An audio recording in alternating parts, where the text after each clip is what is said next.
دیکھیے اسد اللہ صاحب، جن لوگوں نے صحیح معنوں میں تشریح غلط کر کے آپ کو قبر پرست بنا دیا، مردہ پرست بنا دیا، مزار پرست بنا دیا، پیر پرست بنا دیا، جمہوریت پرست بنا دیا، جن لوگوں کے صحیح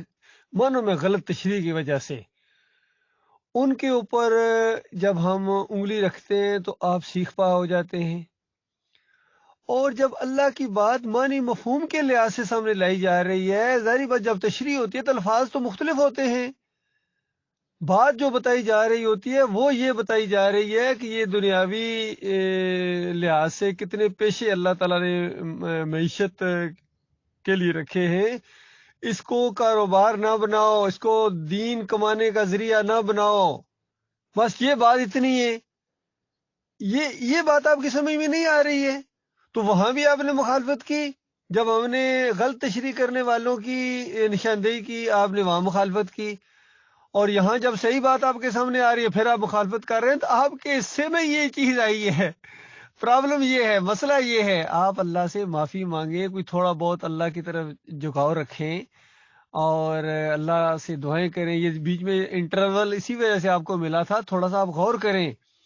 آپ کو جو بلکہ میں نے ایک دفعہ ریموو بھی کیا تھا وہ اسی وجہ سے کیا تھا کہ تھوڑی بہت آپ غور و فکر کرنے کا آپ کو موقع ملے۔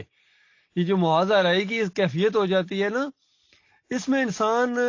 پھر انا کا مسئلہ بنا لیتا ہے، ضد بنا لیتا ہے، شیطان کو موقع ملتا ہے۔ صلح حدیبیہ کے موقع کے اوپر کیوں لوگ سمجھدار جو صحابہ تھے وہ بہت زیادہ خوش ہوئے تھے اور اس کو فتح مبین قرار دیا گیا؟ کیوں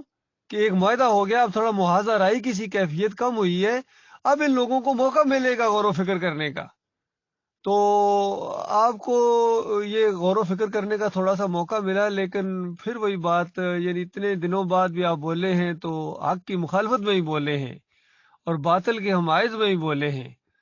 تو اب کیا کیا جا سکتا ہے؟ اتنی باتیں آپ کی سمجھ میں نہیں آتی ہیں، کتنے درس بیچ میں ڈالے گئے ہیں، کتنی زبردست تقریریں بیچ میں ڈالی گئی ہیں ان پچھلے دنوں کے اندر، ایسی ایسی باتیں ہیں کہ دریا کیا سمندروں کو کوزے میں بند کر دیا گیا ہے۔ 3-4 کے بیان ہیں جو ہمارے لیے تو پوری دنیا کی دولت سے بہتر ہے، لیکن آپ کے اوپر ان کا کوئی اثر نہیں ہو رہا ہے چونکہ آپ غور ہی نہیں کر رہے ہیں۔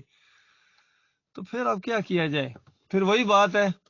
یہ بھی اللہ ہی کی بات ہے، اب اس کی پتہ نہیں آپ کیا تشریح کریں گے۔ مالک فرماتا ہے ان کے دل ہیں سوچتے نہیں ہیں، کان ہیں سنتے نہیں ہیں، آنکھیں ہیں مگر اندھا سمجھو۔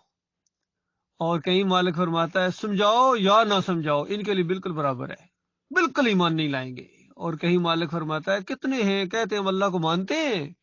ہم آخرت کو بھی مانتے ہیں، لیکن وما ہم بمومنین، مومن نہیں ہیں۔ مومن بننے کی کوشش کرو، مومن بنو، ماننے والے، اللہ کی بات ماننے والے بنو، جھٹلانے والے نہ بنو۔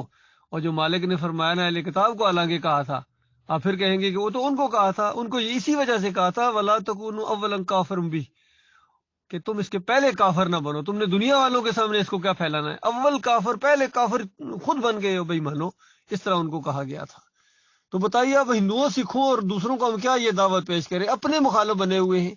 مفسر بن کے سامنے آ رہے ہیں، عالم دین بن کے سامنے آ رہے ہیں، ایم فل کیے ہوئے، پی ایچ ڈی کیے ہوئے، بالکل یقین کیجیے وقت ضائع کیا آپ نے، کوئی M Phil P H D آپ نے کیا کیا ہے،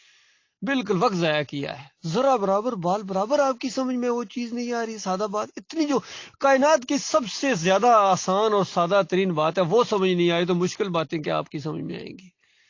کتنی سادہ بات ہے کہ اس کائنات کا ایک مالک ہے، بس اس کے سامنے جھک جاؤ، اس کی بات مانو، اور اس کے علاوہ جنہوں نے دین کو بگاڑا ہے ان کو چھوڑ دو، یہ تمہارے نہیں ہیں،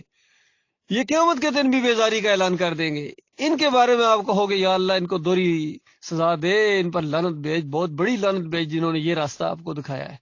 اس وقت کیا بنے گی؟ اس وقت کا معاملہ ذرا ذہن میں رکھیں۔ اسد اللہ صاحب، نام تو آپ کا اسد اللہ ہے،